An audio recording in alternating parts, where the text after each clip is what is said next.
बावैसो सान सिगां बर'नि मोनसे निउज चेनेल बड'लेण्ड बुब्लिया जोंनि आगुनि बिटिसिनि बारग' गाहाय मावफुं सोद्रोमा हाग्रामा महिलारिनि सायाव मोनसे फट' इमेज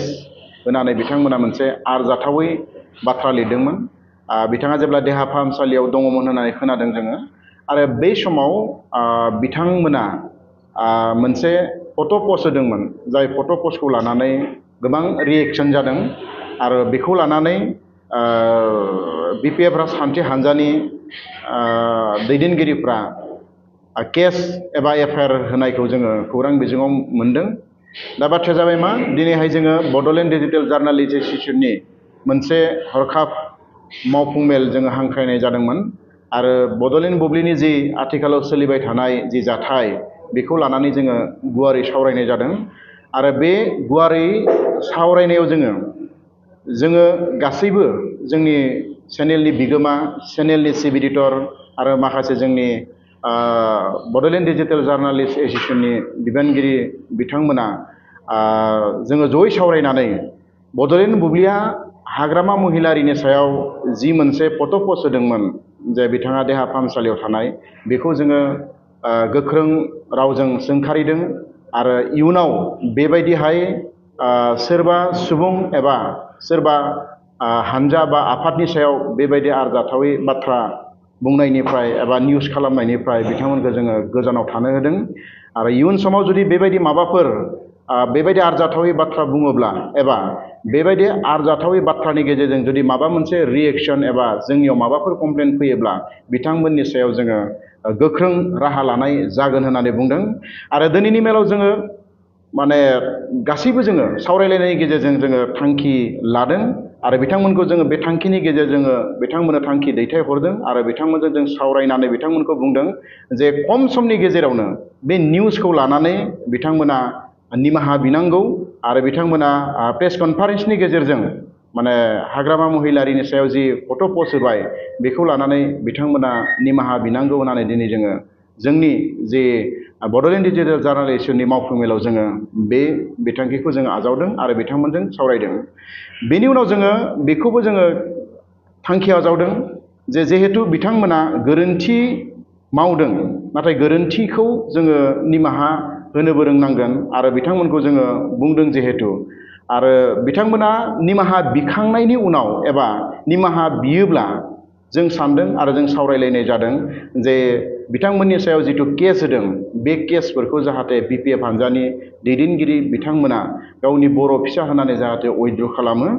आरो बोखांनानै लायो आरो बिथांमोनखौ जाहाथे निउस बिजोङाव मोजाङै खामानि मावलांनो थाखाय बिथांमोनखौ थुलुंगा होयो, बेखौ जोङो जोंनि दिनैनि जे मेलनि गेजेरजों जों खावलायदों। मानोना जों बयबो मिथिगौ जे नेसनेल निउस चेनेलफ्रावबो बा एसामिस चेनेल बा गुबुन गुबुन रिजनेल चेनेलफ्रावबो जों नुदों बा पेपारफ्रावबो जों नुयो एफा एनै बेबायदि गोरोन्थिया जायो, नाथाय गोरोन्थिखौ बिथांमोना सुद्रायनानै होयो जे बेयो गोरोन्थि जादों, बेखौ बिथांमोना मावनाङा होननानै। दा बेनिखायनो गिदिर गिदिर चेनेलफोरा गोरोन्थि मावोब्लानो जे जोंबो गोरोन्थि मावनांगौ, जोंनिया गोरोन्थि जानांगौ बिदि नङा। दा बिथांमोना बुंनाय बायदिब्ला बिथांमोननि जे एडिटर, बे एडिटरा बेखौ एडिट खालामनायाव गोरोन्थि खालामदों होननानै बुंदों। मानोना सानसेयावनो 50-60टा निउस जेब्ला एडिटिं खालामनो गोनां जायो आरो बेखौ एडिटरफ्रा एखमबा एखमबा नायनायाव, खारन गंसे मबाइलावनो गासैबो निउसखौ एडिट खालामनायखौ नायनो गोनां जायो, बेवहाय एफा एनै हयथ' गोरोन्थिया थालांनो हागौ, बिथांमोना बे बाथ्राखौ बुंदों। दा बेनिखायनो जोङो नैबे समाव जोङो बिथांमोनखौ खावलायदों खम समनि गेजेरावनो, दिनै गाबोननि गेजेरावनो बिथांमोना राजुवा भाबै बिथांमोना प्रेस मिटनि गेजेरजों निमाहा बिनांगौ